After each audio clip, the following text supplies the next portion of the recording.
Well, mangyayari na nga po big matchup between Manny Pacquiao and Terence Crawford.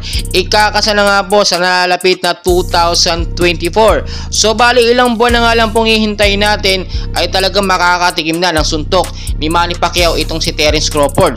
Matapos po kasi maglabasan ng mga rumors sa social media at talagang hot topic, pinag-uusapan noon pa man si Manny Pacquiao at si Terence Crawford ang kanilang big matchup na hindi natuloy noong nakarang taon lang, ay ngayon tila matutuloy na po ito at magkakaroon na ng klarifikasyon. Sa pagkakatong ito, nakita naman natin both side etong kampo ni Terence Crawford gusto talaga magkaharap or makaharap ang kampo ni Manny Pacquiao.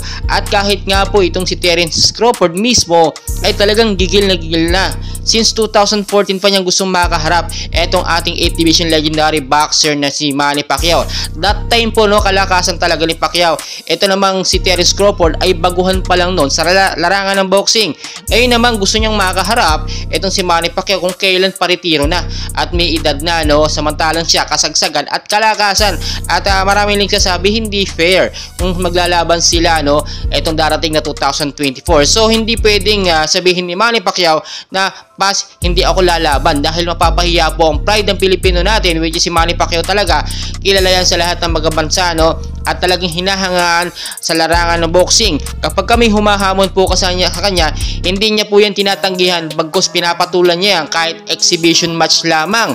Sa pagkakatong ito, malaking karangalan din ito kay Terence Crawford kung sakaling matalo niya ang ating kababayan at pambado 8th division legendary boxer na si Manny Pacquiao. Pero kung titignan nyo po, marami din nagsasabi na wag na lang labanan kaysa masira pa ang karir ni Manny Pacquiao.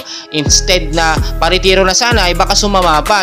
Well, kahit naman matalo ni Terence Crawford ito si Manny Pacquiao, never and ever na masisira ang reputasyon ni Manny sa larangan ng boxing. Nakatatak na po siya, isa na po siya sa top 1 na magaling na boksingero sa buong bansa. Talagang nakita naman natin kung paano siya makipaglaban. Kitang-kita nyo, very obvious na naging laban nila na Floyd Mayweather, yung pinaka big match talaga na nangyari. Takbo lang ng takbo itong si Mayweather, takot na takot siyang matamaan ng suntok ni Manny Pacquiao. Alam kasi ni Mayweather kung gaano kalakas or gaano kasolid ang mga suntukan nitong si Pacquiao, parang shotgun talaga.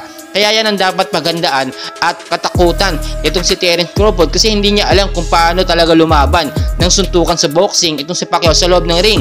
Iba kasi ang laro or ang laban ng boxing amateur sa professional boxing, Iba kasi ang laruan ni Terence Crawford ang laban niya.